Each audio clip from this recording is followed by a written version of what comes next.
What's up les refs, comment allez-vous? Oui, j'ai développé un super pouvoir, maintenant je peux me téléporter tel Goku. Mais c'est pas le sujet de cette vidéo, les refs, j'espère que vous allez bien. Aujourd'hui, une vidéo anecdote. On enchaîne, troisième vidéo de la rentrée, après cette vidéo et cette vidéo que je t'invite à aller voir bien évidemment après tout ça, si c'est pas déjà le cas. Et ce samedi, on reprend avec une vidéo anecdote. Pour ceux qui n'avaient pas vu le premier épisode, certains d'entre vous m'ont envoyé des anecdotes qu'ils ont vécues avec des artistes à cette adresse mail. D'ailleurs, n'hésite pas si tu veux encore en envoyer. Peut-être qu'il y aura encore un autre épisode à cette série, je ne sais pas. Mais le principe est simple, j'ouvre ma petite boîte mail, je prends ma voix de crooner et je te raconte les histoires que vous m'avez envoyées tout simplement. Voilà, vidéo studio, rien de compliqué, on se pose, on prend un petit thé, on apprécie les histoires. Il y avait eu des trucs assez fous sur le premier épisode, donc je m'attends à tout. Le petit like si tu kiffes, et c'est parti, première histoire.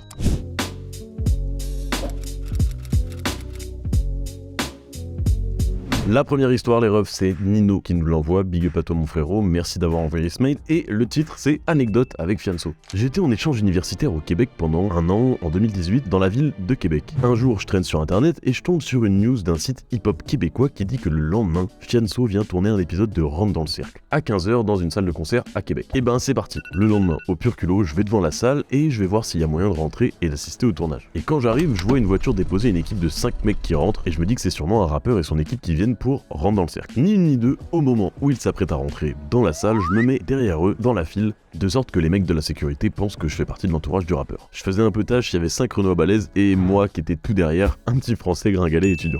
J'aime bien déjà comment ça se profile tout ça, les petits trucs d'incrus comme ça, soit ça peut très bien marcher, soit ça peut carrément partir en couille, donc on va voir, est-ce qu'il y allait au culot et qu'il a réussi, ou est-ce qu'il s'est fait enculer? Pas sûr du jeu de mots. Et bah comme par magie, c'est passé et je me suis faufilé jusqu'au DJ au premier rang. Et si tu remates l'épisode de Rentre dans le cercle Canada, tu peux voir un type avec une capuche grise et une veste noire derrière tous les rappeurs. Et bien c'est moi.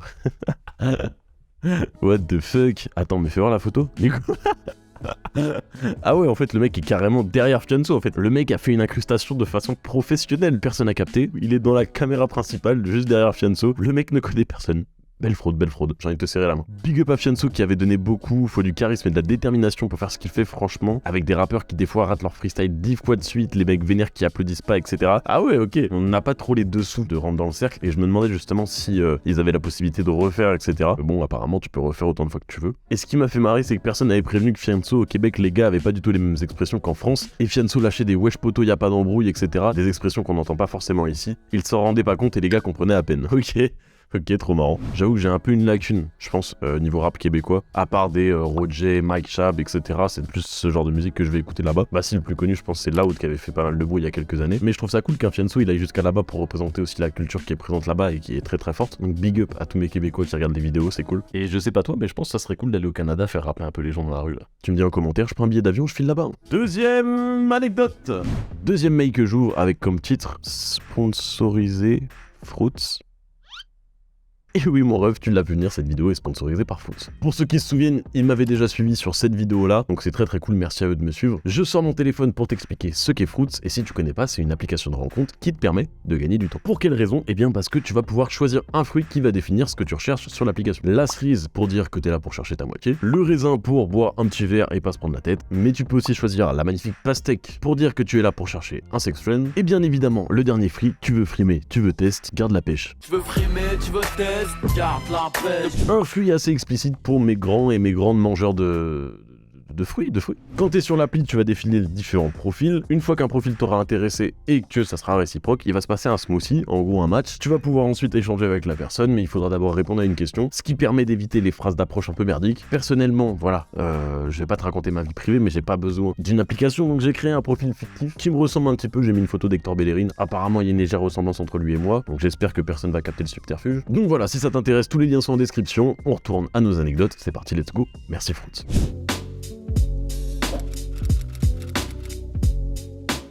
Le boucher de ton rappeur préféré. Qu'est-ce que c'est que cette histoire? Salut mon ref, j'ai 24 ans et je suis boucher en Espagne à côté de Barcelone. Barcelone, ville splendide, morceau incroyable d'Alpha One. Que de frères qui gagnent, trop de frères qui perdent. Dans mon équipage, pas de mecs qui pèsent. Les refs, j'ai envie d'aller à Barcelone tout de suite maintenant.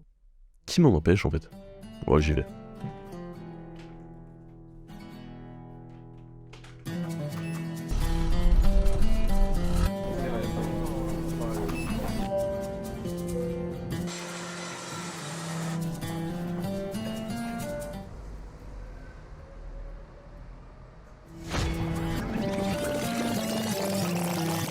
c'était plus rapide que prévu.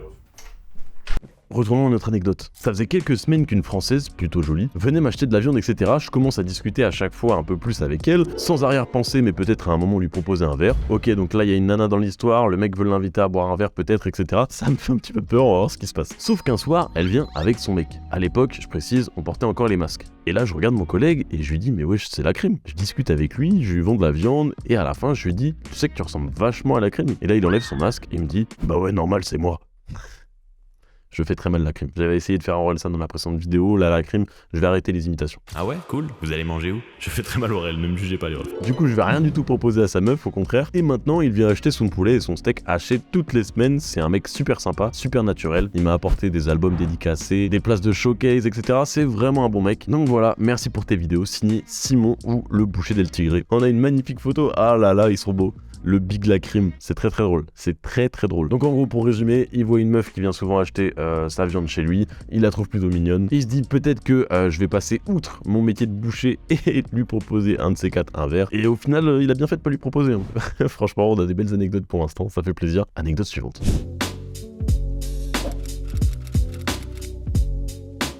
Anecdote suivante, c'est Dorian. Salut Raska, j'ai une anecdote assez marrante, je pense. MDR avec 4 R, donc ça doit être très très drôle. Donc c'est parti, lisons tout ça. En gros, un pote sur Twitter avait vanné Soul King suite à sa fameuse vidéo sur One Piece, où il dit avoir une théorie sur la fin qui s'est avérée réelle. J'ai pas la ref de la vidéo, mais ok. J'ai discuté avec un gars la dernière fois qui a rencontré l'un des mecs qui réalise le One Piece. Il m'a dit, le gars, il lui avait un peu divulgué à peu près le délire de la fin du One Piece. Je lui donnais ma théorie. Il m'a dit franchement c'est ça. Évidemment c'est faux, mon pote la quote RT en disant que c'était un mytho et Soul King avait répondu c'est ta grand-mère la mytho fils de... Ah ouais, franchement il y a grave une vidéo à faire juste sur les réponses que les rappeurs peuvent donner sur Twitter, etc. Franchement là-dessus il y a pas mal de rappeurs qui ont de la répartie. Gradure, Niska, je pense aussi au fameux mange-moi le poireau. Mais rien que là ça me fait bien rire. Bref, suite à ça, j'écoute RT ce tweet en rigolant à mon tour parce que la réponse était assez marrante et il m'a répondu vous faire insulter vos mamans c'est devenu une réussite. Et j'ai répondu naturellement casse ta mère. Entre parenthèses, s'il te plaît me juge pas, j'étais con à l'époque. Ok oui bon bah c'est de bonne guerre, ça va, ça se trash. Je viens de renverser mon petit thé gingembre. Mais attends, parce que suite à ça, il a vu mon profil Twitter, il a vu mon hâte et il a vu le hâte de mon compte Instagram. D'ailleurs, le voici si vous voulez vous abonner, je fais des dessins. Petit florilège des dessins que monsieur peut faire avec son Instagram. Il m'a DM et je te montre en pièce jointe le fameux message PTDA. On ouvre ça tout de suite, vous l'avez qui s'affiche juste là, il répond... T'es facile à trouver toi, t'inquiète. Ah oui bah faut pas le faire chier Soul King mon ref, attends. Je pense que le DM est vrai, je vois le nombre d'abonnés, l'heure, etc. Ça m'a l'air à peu près cohérent. Évidemment j'ai pas répondu, imagine il vient chez moi avec 10 boucles. Voilà au moins tu sais qu'il faut pas faire chier Soul King mon ref. Et il a peut-être pris trop à cœur un peu la petite blague, j'avoue qu'il y a des moments comme ça où je peux prendre trop à cœur certaines choses sur internet. Donc voilà, rien de méchant mais anecdote très marrante en tout cas.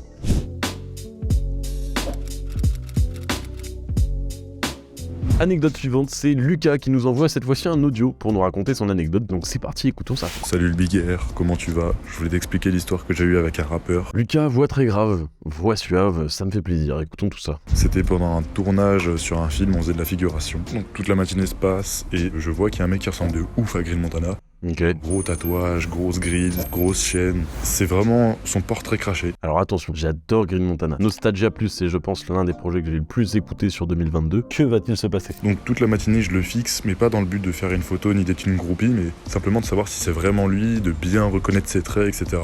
Je le fixe pas de façon voyante, juste... Mais voilà, juste histoire de savoir si c'est bien lui, pas pour le mettre mal à l'aise. Arrivé un moment, je lui pose la question de « Mec, tu ressembles beaucoup à Green Montana, est-ce que c'est toi ?» Puis là, il me regarde droit dans les yeux, il me dit « Que bon te semble ?» Donc je me dis « Bah, jure, c'est toi !» Il me répète « Que bon te semble ?» Donc là, gros blanc, je regarde plusieurs personnes autour de moi, personne ne comprend. Ah, il fait le mec mystérieux. Et en fait, je suis juste passé pour un gros con parce que c'était pas du tout Green Montana, mais c'était un mec qui s'appelle Tuco. Donc c'est un gars quand même du milieu qui a beaucoup travaillé avec Supreme NTM, mais je me suis trouvé dans une belle situation perdue quoi.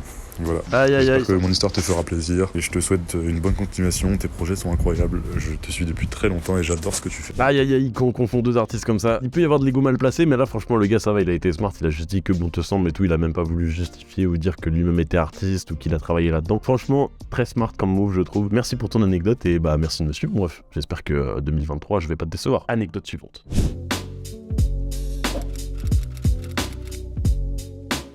Une anecdote de Lucien qui date de la sortie de l'album de Stummy Bugsy Rime Passionnel en 2007. Donc là on a une vieille anecdote, ça fait plaisir, c'est parti, let's go. Stummy Bugsy était venu en promo à la Fnac à côté de chez moi et à l'époque j'étais un pirate, j'avais téléchargé l'album illégalement quelques jours avant sa sortie. Ah là là, la fameuse période des téléchargements illégaux. Bien évidemment quand on était petit on avait tous peur de cette pub.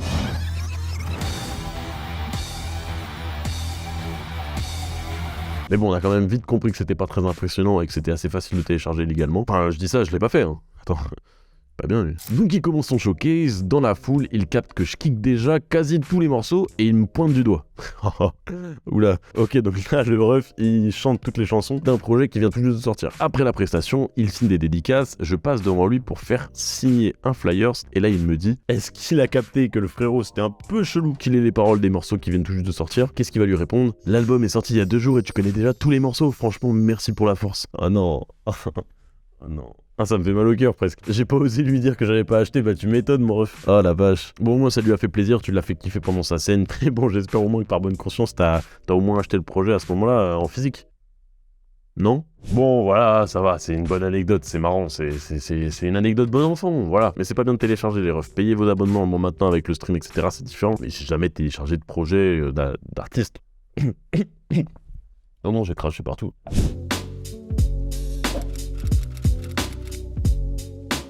C'est Elias qui nous envoie un message, je voulais te dire que j'ai kiffé le premier épisode, merci mon ref. Donc voici une anecdote pour le 2e épisode qui s'est passé il y a à peu près 2 ans. Ok, c'est parti. Avec certains de mes potes, on voulait en joindre d'autres à côté d'une boîte de nuit, il faut bien retenir ça, c'est important pour l'histoire. Et là, je crois reconnaître Bosch, j'étais choqué, je l'écoutais à l'époque de Cœur Noir, et de le voir en vrai, ça faisait bizarre. Je voulais avoir une photo et discuter avec lui, et je remarque qu'il était pas complètement sobre. Je lui demande alors une photo quand même, je lui demande en bafouillant, et il comprend pas, et me répond, t'as dit quoi? Et à ce moment-là, j'étais dans mon délire de coiffeur. Oh non.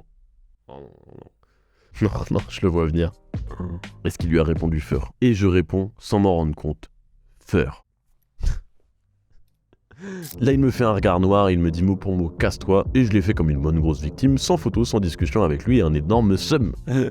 Oui bah, énorme seum, bien fait pour toi mon ref. Bosch ou pas Bosch, hein, je pense que plein de gens t'auraient dit casse-toi. Je pense qu'il a même pas capté que tu l'avais reconnu ou quoi, il a juste vu un mec qui lui cassait les couilles, il a dit casse-toi, normal. Improbable. Ok, bon, petite anecdote. Il s'est fait bolos par Bosch. Force à toi, Elias. Anecdote suivante.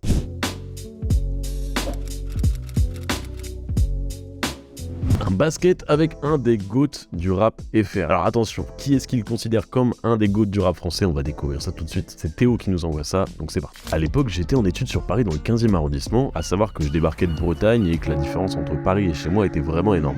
Pour m'acclimater à la vie parisienne et étant un grand fan de basket, j'allais souvent jouer le soir après les cours sur un terrain à côté de chez moi, ce qui m'a permis de me faire pas mal de potes et de m'intégrer un petit peu. Un soir, on se donne rendez-vous comme d'habitude avec mes potes pour notre basket quotidien. Arrivé en début de soirée, on est tranquille sur le terrain, il y avait seulement mes potes et moi, et à un moment, un de nos potes doit partir, on se retrouve à devoir jouer à 5. Ce qui est chiant parce qu'on avait du coup une équipe de 2 et une équipe de 3. C'est là qu'on voit un mec sur le panier d'en face qui venait d'arriver et qui jouait solo. Je décide donc d'aller lui proposer de venir jouer avec nous pour remplir cette équipe de 2, et au moment où il se retourne vers moi, je me rends compte après avoir un peu bugué que c'était Ademo.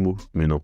C'est un délire en vrai, c'est vrai, c'est un délire. Déjà première info, Ademo fait du basket et il se fait des petits kiffs solo à faire des petits shoots, des petits paniers le soir. Mais alors est-ce qu'il va jouer avec eux? Il a accepté de venir jouer avec nous et on a kiffé pendant plus d'1 heure avec lui et mes potes. Le truc qui est cool c'est qu'on savait très bien que c'était Ademo mais à aucun moment on a fait les groupies. On lui a pas du tout parlé de ça, ce qui a vraiment donné une bonne ambiance pour lui comme pour nous. C'était comme un moment passé entre potes, comme tous les soirs sur notre terrain, sauf que bah là il y avait un des meilleurs rappeurs français qui était avec nous à ce moment. Mais mec, c'est improbable. D'ailleurs je tiens à préciser, le mec est vraiment une crème et nous a même remercié d'avoir été aussi simple avec lui et de ne pas avoir été différent à cause de sa notoriété parce qu'il avait quand même capté qu'on l'avait reconnu. Ok, c'est ouf, putain, bah grave un bon Ademo, c'est un délire. Le mec fait un basket avec vous, il vous remercie et tout, franchement, grave un bon. L'anecdote est cool, le titre que tu m'as vendu à la base n'est pas putaclic, tu avais raison, c'est bien évidemment l'un des GOAT du rap français et ça fait plaisir de voir un peu la simplicité et à la fois c'est un petit peu touchant qu'il vous remercie d'avoir été aussi simple avec lui. Je pense que ça veut dire qu'au quotidien il a souvent affaire à des gens justement qui changent un peu de personnalité face à lui, donc c'est un peu touchant, c'est cool franchement, ça fait plaisir comme anecdote, un petit moment de kiff, un petit moment de partage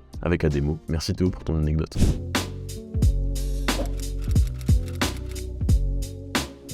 dernière anecdote, c'est une anecdote avec un rappeur qui a disparu l'année dernière malheureusement, c'est Monsieur Louvresval. Anecdote très cool avec Louvresval, j'espère qu'elle vous plaira. Et bah Noah qui partage cette anecdote nous a envoyé un audio, donc on va écouter ça. Je me présente, je m'appelle Noah et aujourd'hui je vais vous raconter une anecdote en rapport avec un rappeur malheureusement décédé il y a peu de temps. Vous l'avez bien compris, je parle bien de Louvresval. Alors j'ai connu Louvresval en 2018 avec le son Young 10 et je lui avais envoyé un message sur Snap lui disant que j'aimais bien ses sons, etc. Et il m'avait répondu. Mais j'étais pas forcément choqué qu'il me réponde parce qu'à l'époque il était pas très connu, quoi. Il avait 10 000, 15 000 followers, pas plus. Mais j'étais quand même content qu'il me réponde parce que bah c'était un artiste que j'appréciais énormément. Bon en vrai je pense pas que ce soit le nombre d'abonnés qui change quelque chose, je pense que c'est plus la personnalité ou si t'as envie de prendre le temps ou non de le faire. Il y a des artistes qui ont 10-15K qui prendront pas le temps de le faire je pense. Après c'est un choix, y a pas de jugement de valeur ou quoi. J'adore tes sons, continue comme ça, hâte de voir la suite. 29 septembre 2018 sur Snap. Louv qui répond « Love, merci d'être là pour me soutenir ». Et Noah qui répond « Lâche jamais, tu vas aller loin ». Donc entre temps c'était pas forcément reparlé et en juin 2022 il m'a renvoyé un message pour me souhaiter mon anniversaire. Alors vous allez sûrement vous demander comment il connaissait ma date d'anniversaire, etc. parce qu'on se connaissait pas. Bah c'est tout simplement que sur Snap les dates d'anniversaire s'affichent quand c'est l'anniversaire à quelqu'un. Attends mais ça veut dire il y a 4 ans tu lui as envoyé un message, il n'y a pas eu de discussion depuis et 4 ans après il te souhaite ton anniversaire. C'est ouf. Donc il connaissait pas vraiment ma date mais c'est juste bah il me l'a souhaité quand même donc ça m'a énormément touché. Normal. Et il a pas fait que ça. Il a aussi décidé de m'offrir un cadeau qui m'a énormément touché. C'était de m'inviter en loge et sur scène pendant le festival de Dour. Pour quelqu'un qui connaissait pas du tout, bah je trouve que c'est quand même un beau cadeau à un abonné. Ok, donc là il y a la conversation juste là. Effectivement, il n'y a pas eu de discussion depuis. Hahaha, bon anniversaire et encore merci d'avoir été là au début, plein de love. Petite réponse pour ton anniv, ça te dirait de venir en loge et tout au festival de Dour. C'est le 16 juillet. Et bah ouais, carrément. Merci de me faire vivre un truc pareil. Et il répond avec un emoji cœur, franchement. Un amour, ok. Et c'était vraiment un super moment, j'ai pu discuter avec lui pendant au moins 20 minutes, vraiment facile. Et après, bah, il est rentré sur scène, j'étais juste derrière. Regardez hop, je vous mets une photo, on me voit. Donc j'ai pu partager ce magnifique moment avec lui, c'était incroyable. Je vous souhaite à tous de vivre un moment pareil et qu'il repose en paix. Je trouve que c'est une belle anecdote. Anecdote hyper touchante, hyper humaine, donc c'est cool, ça fait plaisir. Un plein de reconnaissance de la part de l'artiste pour son public, donc franchement c'est très très cool. Il n'y a pas tout le monde qui ferait ça, donc belle anecdote pour finir cette vidéo. Mon ref, c'est la fin de cette vidéo, n'hésite pas, le petit like, le commentaire, si t'as kiffé tout ça, n'hésite pas à me partager une de tes anecdotes à cette adresse mail et à cliquer sur le lien dans la description pour télécharger Fruits. Merci à eux d'avoir sponsorisé cette vidéo. C'était Raska, on se retrouve samedi prochain pour une nouvelle vidéo. D'ici là, je te fais plein de bisous, prends soin de toi, à la semaine prochaine. A plus.